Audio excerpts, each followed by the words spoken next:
Assalamu alaikum wa rahmatullah. My brothers and sisters, I wanted to share something that happened with me personally. Not too long ago, I went to visit a friend of mine whose mother was dying of cancer. She had been battling cancer for about 5 years, and news came to me that she was on her last days. So I went to visit the brother, and as I sat down with him, he was explaining to me that his mother is going through that state of sakarat al-maut, conscious and unconscious, and that the cancer was really starting to spread all over. So as I sat with this friend of mine and we were talking, his eyes teared up. So I assumed that because his mother's dying, and so I tried to comfort him, and I said to him, look, this is natural in life. And he said to me, I'm not crying because she's leaving. And of course I am upset, but that's not why I'm crying. I said, then why are you upset? He said, I'm upset because all my life I've never thanked my mother for what she's done.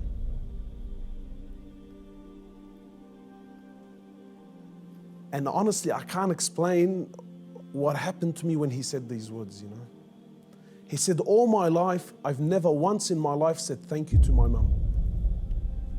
He said, and now that she's sitting in the next room and she's alive, but she's conscious and unconscious, and even if I spoke to her, she's not going to be able to understand or comprehend the words that I'm saying. And wallahi, my brothers and sisters, this really affected me. That all his life, all of our lives, for those of us who are fortunate enough that their mothers are still around, My mum has been there all my life, never failed me once, and never once have I ever come to her and just said thank you. And not one of those thank yous with some flowers, and that's a good thank you, but those really deep thank yous. That thank you that if she left me now, I've told her and I've thanked her from the depths of my heart. Wallahi, my brothers and sisters, I haven't been able to forget this. That when was the last time you thanked your mother? When was the last time you showed your mother genuine appreciation for everything that she's ever done? Or are we going to be like those, or are we going to be of those who, when our mothers leave us permanently, then we will sit back and remember and start to regret that I didn't take advantage of the opportunity when I had it. My brothers, in many places around the world, they celebrate this thing called Mother's Day. And it breaks my heart because in Islam, in truth, Mother's Day is every day. We don't single out one day of the year to say, oh, Mum, look, I remembered you today.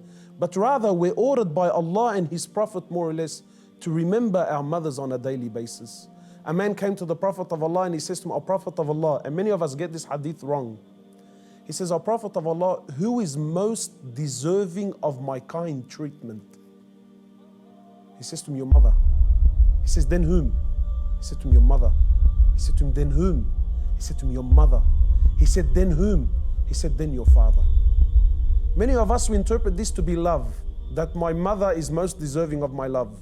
No, the person that is most deserving of your kind treatment, of your money, of your health, of everything that you possess, the person that is most deserving of this more than anyone, above all, is your mother, then your mother, then your mother, and then your father. My brothers and sisters, in short, many of us, we still have our mothers. Wallahi, do not be of the losers who wait until our mothers leave us permanently, only then to wish and to regret and say, I wish I can go back and thank my mother. If your mother is still around, run. By Allah, run to her and thank her for everything that she's done. We ask Allah subhanahu wa ta'ala to make us of those who have the best relationship with their mothers, and we ask Allah subhanahu wa ta'ala to give them Jannah.